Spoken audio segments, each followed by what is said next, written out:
திருப்பூர் மாவட்ட ஆட்சியராக பணியாற்ற வாய்ப்பளித்த முதலமைச்சருக்கு நன்றி தெரிவிப்பதாக புதிய மாவட்ட ஆட்சியராக பொறுப்பேற்றுள்ள மணிஷ் தங்கர் ராவ் தெரிவித்துள்ளார். தமிழ்நாட்டில் 55 IAS அதிகாரிகள் பணி மாறுதல் செய்யப்பட்ட நிலையில் 9 மாவட்டங்களின் மாவட்ட ஆட்சியர்களும் பணிமாற்றம் செய்யப்பட்டனர். அதன்படி திருப்பூர் மாவட்ட ஆட்சியராக மணிஷ் தங்கர் ராவ் நியமனம் செய்யப்பட்டார். இதையடுத்து திருப்பூர் மாவட்ட ஆட்சியராக பொறுப்பேற்ற அவர் மாவட்ட ஆட்சியராக பணியாற்ற வாய்ப்பளித்த முதலமைச்சருக்கு நன்றி தெரிவிப்பதாக கூறினார். மேலும் மக்கள் நலப் பணிகளை சிறப்பாக மேற்கொள்வேன் எனவும் வளர்ச்சிப் பணிகள் மற்றும் சிறப்பு திட்டங்களை முழு வீச்சில் செயல்படுத்துவேன் எனவும் தெரிவித்தார். தொடர்ந்து புலம்பெயர்ந்த தொழிலாளர்களின் பிரச்சினைகள் கேட்டறிந்து பேச்சுவார்த்தை மூலம் தீர்வு காணப்படும் எனவும் செய்தியாளர்களிடம் அவர் கூறினார். முதலமைச்சர் அவர்களுக்கும் எனது மனமார்ந்த தெரிவித்து நன்றி கொள்கிறேன். இந்த சிறப்பு மாவட்டத்தில் மக்கள் பணியாற்ற மிகவும் முக்கிய பொறுப்பில் இருக்கிறேன். தமிழ்நாடு அரசின் சார்பில் அனைத்து திட்டங்களையும் சேவைகளையும் மக்களுடன் கொண்டு போறதுக்கு எல்லா முயற்சியும் எல்லா நடவடிக்கைகளும் நான் மேற்கொள்கிறேன். சென்னையில் சாலையில் அரைக்குறை முடிவுடன் சுற்றித் திரிந்த இளைஞர்களுக்கு மொட்டை அடித்துவிட்ட விவகாரத்தில் காவல் ஆய்வாளரை காத்திருப்போர் பட்டியலுக்கு மாற்றம் செய்து காவல் ஆணையர் உத்தரவிட்டார். சென்னை வியாசார்பாடி பகுதியில் உள்ள MKP நகரில் அரைக்குறை முடிவுடன் 4 இளைஞர்கள் சுற்றித் திரிந்ததாக கூறப்படுகிறது.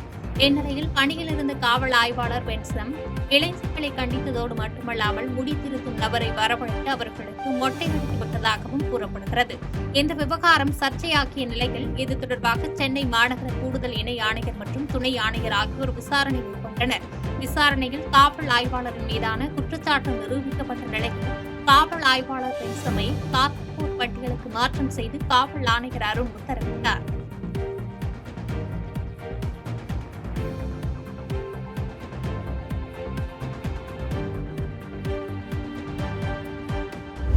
சாத்தூர் மக்களின் நீண்டகால கோரிக்கையான புதிய பேருந்து நிலைய கட்டட பணிக்கான பூமி பூஜையை அமைச்சர் KKSSR ராமச்சந்திரன் தொடங்கி வைத்தார். விருதுநகர் மாவட்டம் சாத்தூரில் பிரதான பேருந்து நிலையம் ஆரம்பிக்கப்பட்டு சுமார் 60 ஆண்டுகளை கடந்த நிலையில் தற்பொழுது மிகவும் போக்குவரத்து நெரிசலாக இருப்பதாகவும் அதிக அளவில் பேருந்துகள் நிறுத்த வசதி இல்லாத காரணத்தினால் புதிய பேருந்து நிலையம் வேண்டும் எனவும் அப்பகுதி மக்கள் நீண்ட நாட்களாக கோரிக்கை வைத்து வந்தனர்.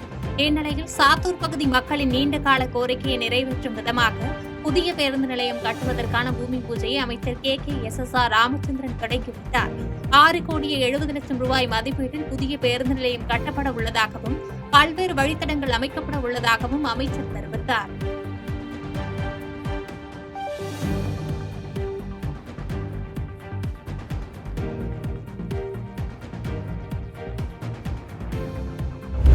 திண்டுக்கல் அருகே அரசு பள்ளியில் மாணவர்களுக்கு வழங்கப்படும் உணவுகளை மாணவர்களே தள்ளுவண்டியில் எடுத்து செல்லும் அவல நிலை ஏற்பட்டுள்ளது.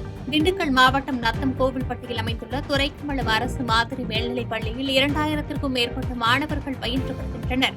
இதில் 800க்கும் மேற்பட்ட மாணவர்களுக்கு மதிய உணவு வழங்குவதற்காக அப்பள்ளி வளாகத்திற்குள்ளேயே உள்ள சமையல் கூடத்தில் உணவுகள் தயாரிக்கப்பட்டு சமையல் பணியாளர்கள் மூலம் மதிய உணவு வழங்கப்பட்டு வருகிறது. இந்நிலையில் சமையல் கூடத்தில் தயாரிக்கப்படும் உணவுகளை பாத்திரங்களில் நிரப்பி அவற்றை சமையல் கூடத்திலிருந்து மாணவர்களை தள்ளுவண்டியில் வைத்து எடுத்து செல்லும் நிலை ஏற்பட்டுள்ளது. இது தொடர்பான வீடியோ காட்சிகள் தற்போது வைரலாகி வரும் நிலையில் உரிய நடவடிக்கை மேற்கொள்ள வேண்டும் என்று பெற்றோர்கள் கோரிக்கை விடுத்துள்ளனர்.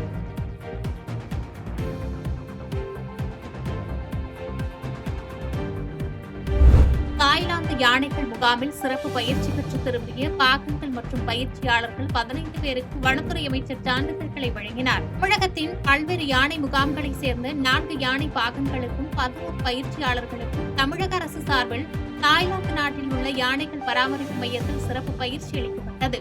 இந்நிலையில் பயிற்சி முடித்து திரும்பியவர்களை சென்னை அடுத்த வண்டலூர் அறிஞர் அண்ணா உயிரியல் பூங்காவில் வனத்துறை அமைச்சர் ராஜகண்ணப்பன் நேரில் சந்தித்து வாழ்த்தி சான்றிதழ்கள் வழங்கினார்.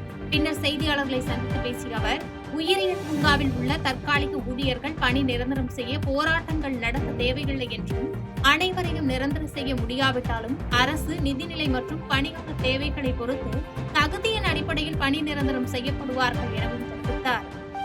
என்ன மாதிரியான நடவடிக்கைகள் நீங்க சேர்க்கறது ரைட் தான். இருக்கிற நிதிநிலைக்கு ஏற்ப பெர்மனண்டா எல்லாரும் போடணும்.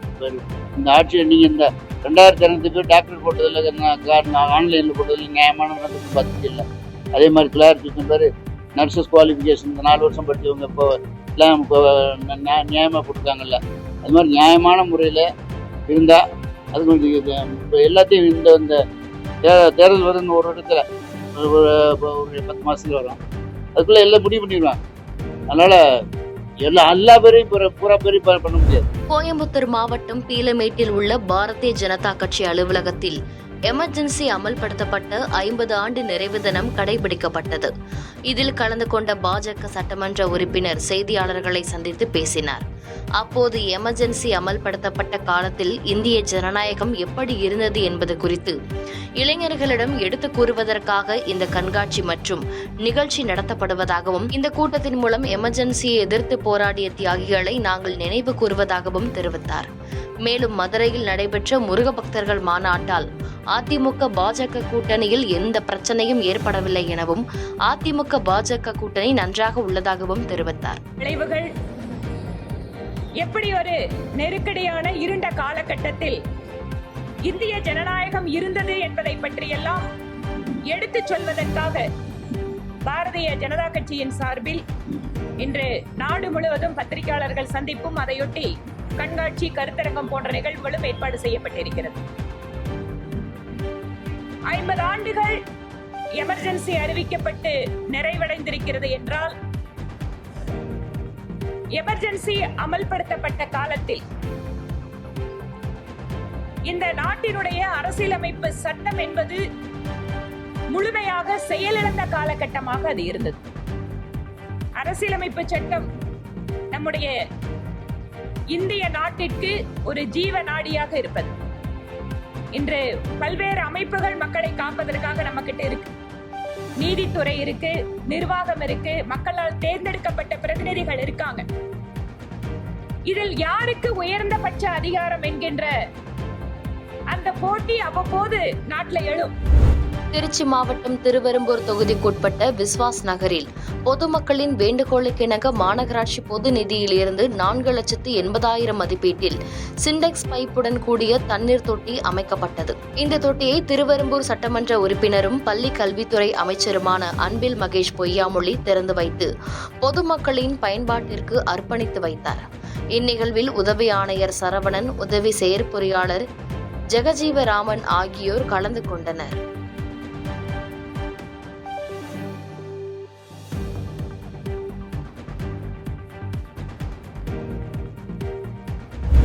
ஆந்திர மாநிலம் மேற்கு கோதாவரி உண்டிமண்டல் பகுதியைச் சேர்ந்த பாண்டி லாரன்ஸ் மற்றும் அவரது சகோதரி பாண்டி பத்மா ஆகியோர் வறுமை கோட்டிற்கு கீழ் உள்ள குடும்பத்தில் இருந்து 1 லட்சம் ரூபாய் கொடுத்து 18 வயதிற்கு கீழ் உள்ள குழந்தைகளை ஆடு மேய்ப்பதற்காக தமிழ்நாட்டிற்கு அழைத்துச் சென்றுள்ளார்.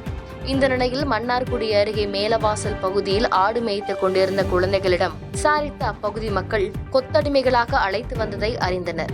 இதையடுத்து பொதுமக்கள் அளித்த புகாரின் அடிப்படையில் போலீசார் விசாரணை மேற்கொண்டுள்ளனர். விசாரணையில் ஆந்திராவில் இருந்து குழந்தைகள் அழைத்து வரப்பட்டதை அறிந்த போலீசார் லாரன்ஸ் மற்றும் அவரது சகோதரி பாண்டி பத்மா ஆகியோரை போலீசார் கைது செய்து சிறையில் அடைத்தனர்.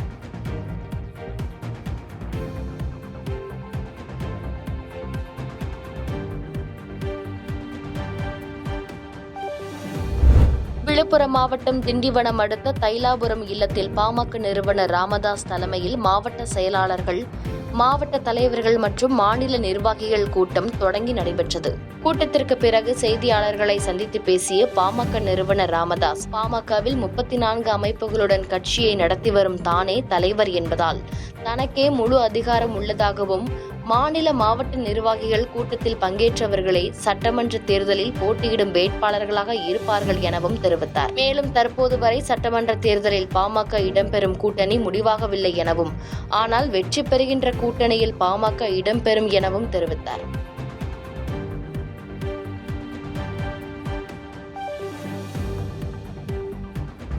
வேலூரின் மையப்பகுதியில் ஏற்கனவே செயல்பட்டு வந்த அரசு பெண்லைன் மருத்துவமனை 3,77,000 சதுர அடி பரப்பளவில் 197 கோடியே 81 லட்சம் ரூபாய் மதிப்பீட்டில் பல்நோக்கு உயர் சிறப்பு மருத்துவமனையாக மேம்படுத்தப்பட்டது. இந்த நிலையில் 560 படுக்கைகள், 11 அறுவை சிகிச்சைகள் அரங்கங்கள், மகப்பேறு அவசர சிகிச்சை பிரிவு, மருந்தகம், மத்திய கிருமி நீக்க சேவைகள் துறை என பல துறைகளுடன் அமைக்கப்பட்டுள்ள மருத்துவமனையை முதலமைச்சர் மு.க.ஸ்டாலின் இன்று திறந்து வைத்தார். அதனைத் தொடர்ந்து வேலூர் மாவட்டத்தில் கட்டி முடிக்கப்பட்ட பல்வேறு ஆரம்ப சுகாதார நிலையத்தை கட்டடங்கள், நகர்ப்புற துணை சுகாதார நிலைய கட்டடங்களை அவர் திறந்து வைத்தார்.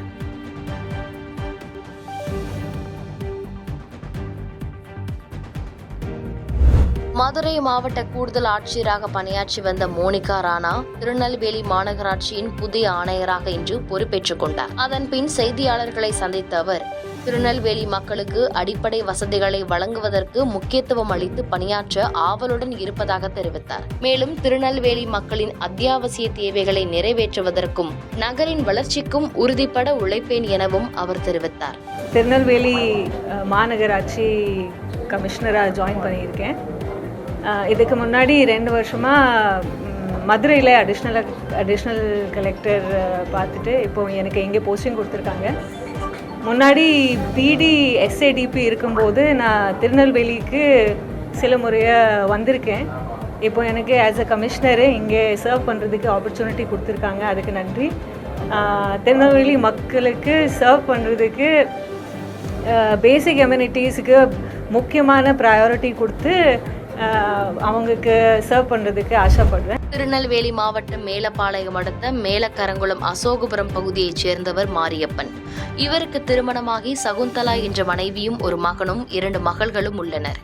கூலி வேலை பார்த்து வரும் மாரியப்பன் கல்லூரி படிக்கும் தனது மகன் தங்கபாண்டியன் சரியாக படிக்கவில்லை என கூறி அவருடன் அடிக்கடி சண்டையிட்டு வந்துள்ளார். இந்நிலையில் சம்பவத்தன்றும் தங்கபாண்டியனை மாரியப்பன் திட்டியதாக கூறப்படுகிறது. இதனால் ஆத்திரமடைந்த தங்கபாண்டியன் தனது தந்தை மாரியப்பன் தூங்கிக் கொண்டிருந்த நேரத்தில் தலையில் கல்லை போட்டு கொலை செய்துள்ளார். தகவல் அறிந்து சம்பவ இடத்திற்கு வந்த போலீசார் மாரியப்பனின் உடலை கைப்பற்றி பிரேத பரிசோதனைக்கு அனுப்பி வைத்த நிலையில் தங்கபாண்டியனை கைது செய்தனர் போலீசார்.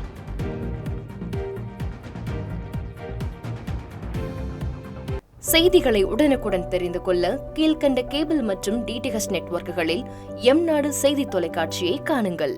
பாதகம் செய்பவரை கண்டால் நாம் பயம் கொள்ளலாகாது பாப்பா. மோதி மிதித்து விடு பாப்பா, அவர் முகத்தில் உமிழ்ந்து விடு பாப்பா. அண்மை செய்திகளை உடனுக்குடன் தெரிந்து கொள்ள இணைந்திருங்கள் எம்நாடு தொலைக்காட்சியுடன்.